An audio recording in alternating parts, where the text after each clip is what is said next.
Hundreds of hours, late nights, blood, sweat, and tears. Built not bought, a dying breed.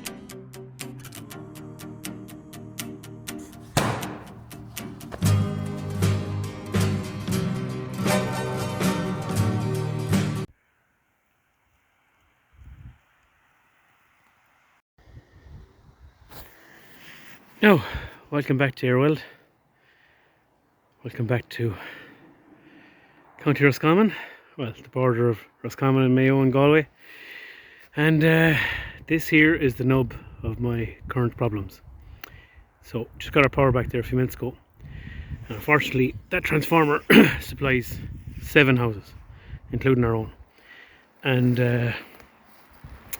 brand new line gone in there. And as you can see with the trees, the Sitka spruce is not a tree expert, not a storm expert, but that is part of the problem. So in today's video, what I'm going to talk about is taking back the power. And no, we're not going up to the Dáil and campaigning outside it, but we have made a decision here that we're going to go a little bit more off grid. And the last 17 days without power have definitely nailed the lid shut on that idea. But basically, even before that, so I'm building the workshop below, and I put in an application to get a bigger transformer here and run a line down to the shed, right? So the shed is a good 500 or 600 meters away, and between the cost of the single phase connection and the cabling, I was going to have the price of a generator spent, and I'd only have single phase. So I bit the bullet, and generator is on its way. So I'll bring you down, I'll show you the preparations, and I'll give you a small update on where I'm at with the shed. Unfortunately, there's bits of that shed spread between 3 different locations at the minute, because I can do nothing here at home with the power. You know, when you're trying to run welding processes, unfortunately you need either a very good single phase, which I wasn't going to get if I was sharing it with other houses, and or 3 phase. So I bit the bullet, said I'm going to go 3 phase. If I'm not running 3 phase, I'll be trying to repair 3 phase machinery. So that was my thinking behind that. So we'll go down, I'll show you, and then I'm going to do a review of a generator that we got a few of them in there this week, and sold them to people who either were stuck with no power or don't want to get stuck again. So a bit about generators, a small bit about hooking up generators to your house or your garage, and yeah, look, should be an interesting episode. And we'll get back then to the workshop in due course when I have a bit more med.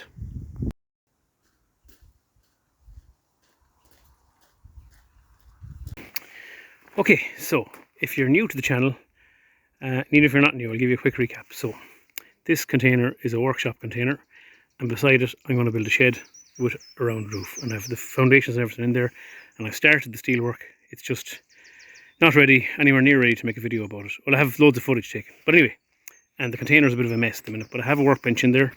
I have storage, I have a diesel heater and some stock in there for our sponsor. And we have no sponsor, it's ourselves. It's Eowyn.ie.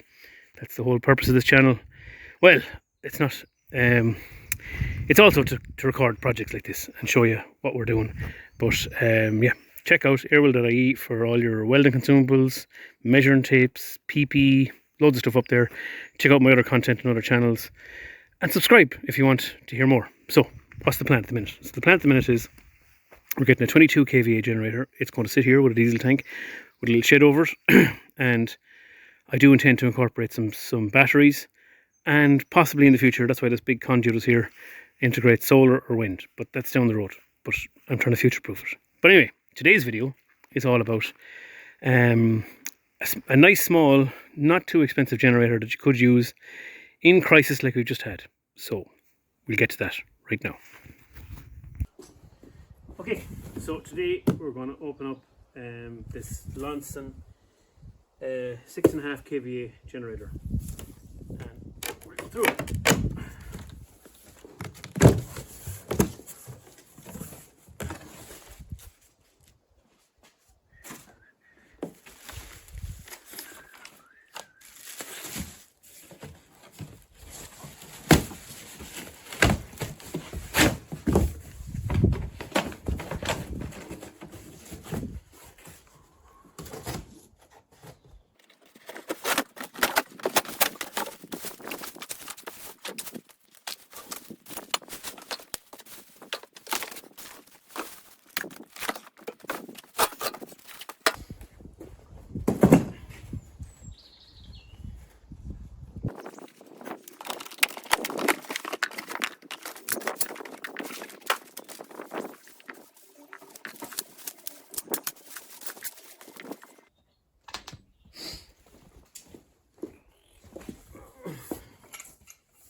Now, so we're back to the Loncin again.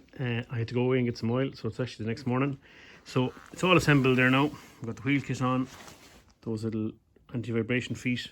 We've got the handles, and the handles are pretty cool. You press in the tab here and they drop down, and when you want to lift them up again. So it's quite handy, and you have a good long handle for when you're trying to tug it around the place. Sometimes generators have short handles and it's extremely hard. So in fairness to the Chinese boys, they've it well thought out. So all I've left to do is I just connect the battery for the electric start, and you see here they don't come with any oil.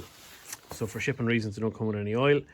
And I have some oil here. So normal lawnmower oil, SAE 30 or 10W30 or 15W30 apparently are all good for it.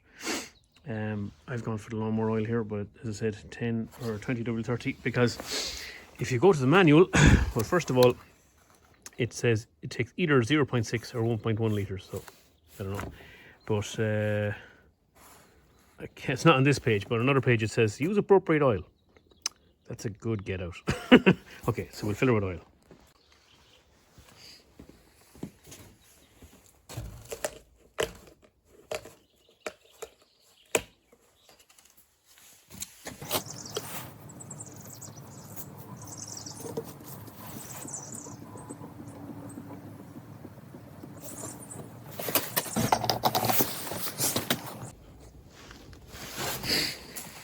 Now, so put it up on a bit of a block so I can angle my funnel in.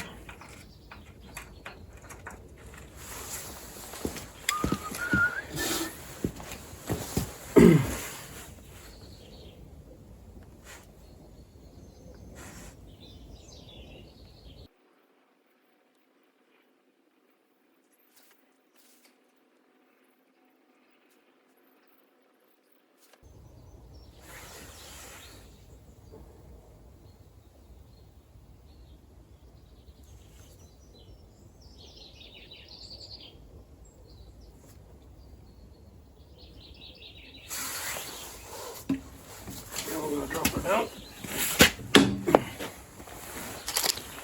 Try our filler.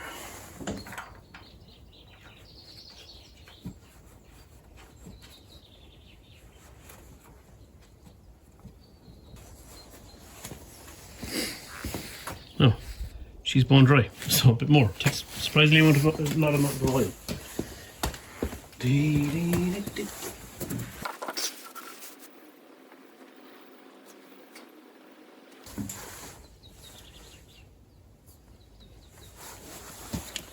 So, nearly a litre of oil, and I've only a little bit in the tip. So, a bit more.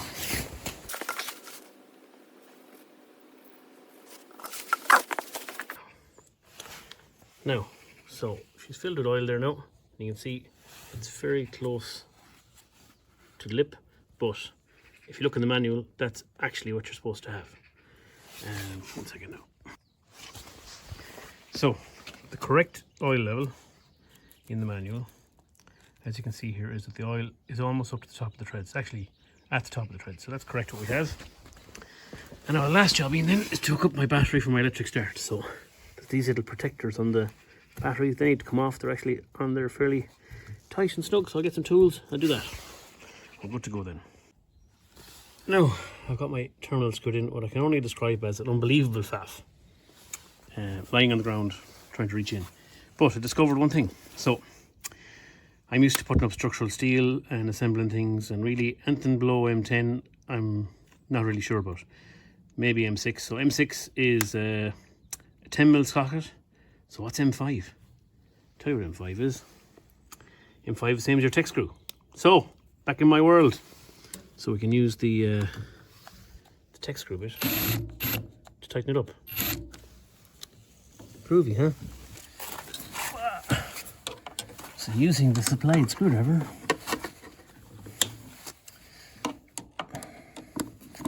something tells me I should have been done before the wheels went on. But anyway,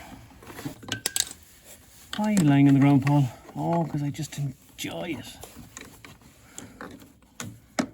Enjoy the crack, the fun, the faff. Oh, you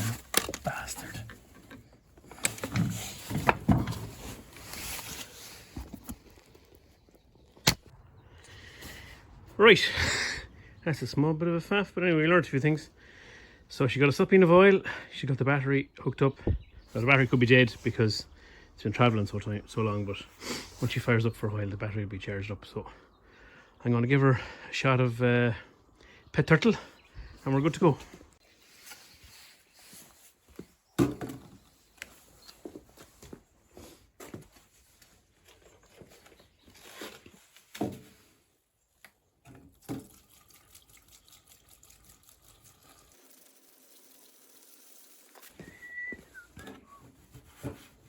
Can anyone truly fill petrol into a Jenny without spilling it? I don't think so. So we go to on choke on.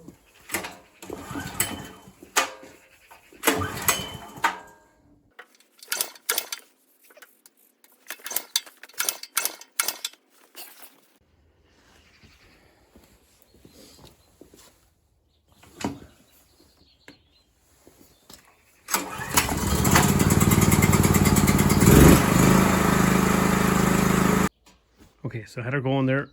One thing to note is that your normal 5 litre can, so it's a 25 litre generator, so you'd need at least 5 litres in the bottom for the petcock to fuel up the engine. So, you know, going to it with 1 or 2 litres is not going to work. The other thing is that all your outlets here are 32 amp, so you need to have, instead of a 16 amp connection on your lead, you need a 32 amp connection. So I'm going to power it up there now. I'm going to test out a few things, but the first thing I'm going to do is power up the little garage here. So we still have no power after the storm on. I got a generator changeover switch installed in there. That comes down to a plug here, out to generator, and then we'll go through what this can and can't power up.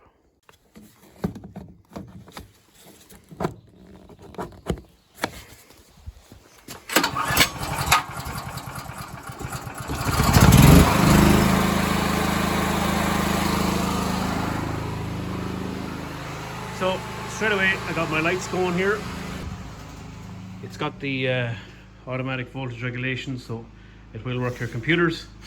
I've got the Wi-Fi there, so we're back connected to the world. So now we're back down at the Bat Cave, and the question is, will the Loncin 6500 run a core drill? Well, we're about to find out.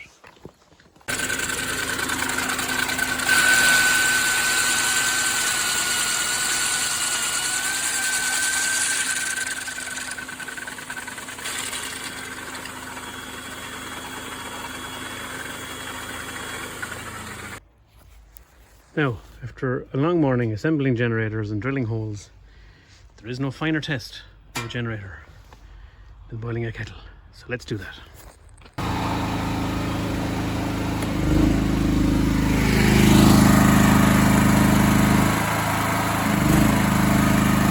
Not a bother, not a bother.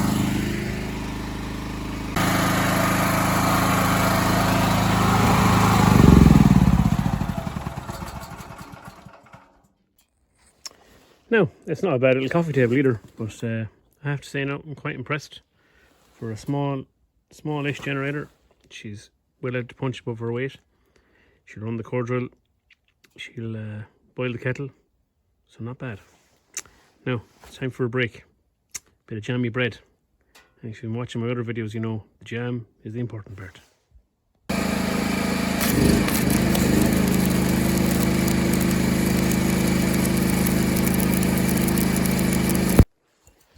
Now, let's see what that looks like. It's not bad. It's not bad, I have to say. She was probably burning 3.2s now. Wasn't testing her, but there wasn't a whole lot of juice left, like.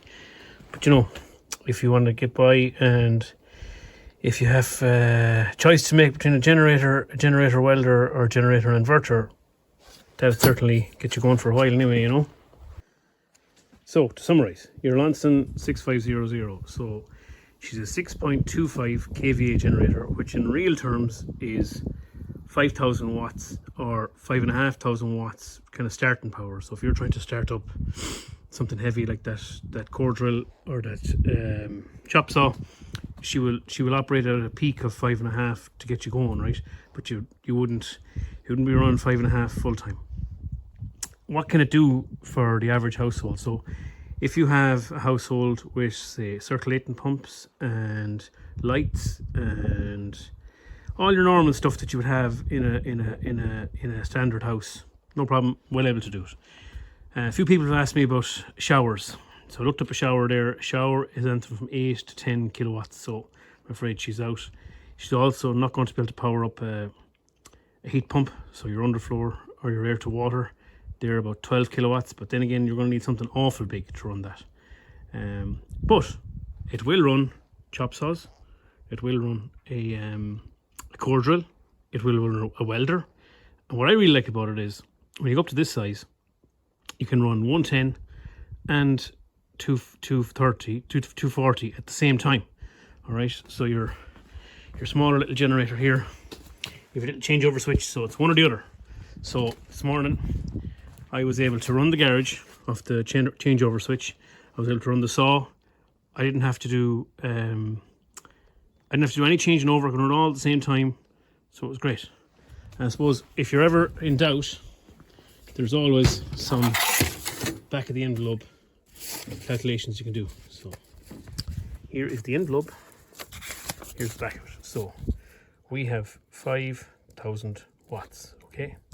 So P equals V times I. So if I go over to my core drill here, seen it turn on. Yeah. So it says that 110 volts it pulls 19.5 amps, right? So if you're unsure about whether the generator is going to do what you want, so you have 110 times 19.5, we'll call it 20. So that's going to be 2,200 watts roughly. So you're well within your 5,000. And I would say if you're in doubt or you have something that's heavy, if you can multiply it by 2 and you're still within range, then you're good to go, you know. The same with the welder. The welder, we'll say at 110 volts, it's 90 amps times 23.6. So 90 times 25 is 2250 watts. So again, we're well within it. So that's it. And even boiled a kettle. So just a lot of food for thought. The only downside is I've none of these. They're all sold. Every one of them I could get have been sold to people, but we are looking out for more. But hopefully you learnt a bit about generators, about changeover switches, about what they run and what they can't run. So see you in the next one.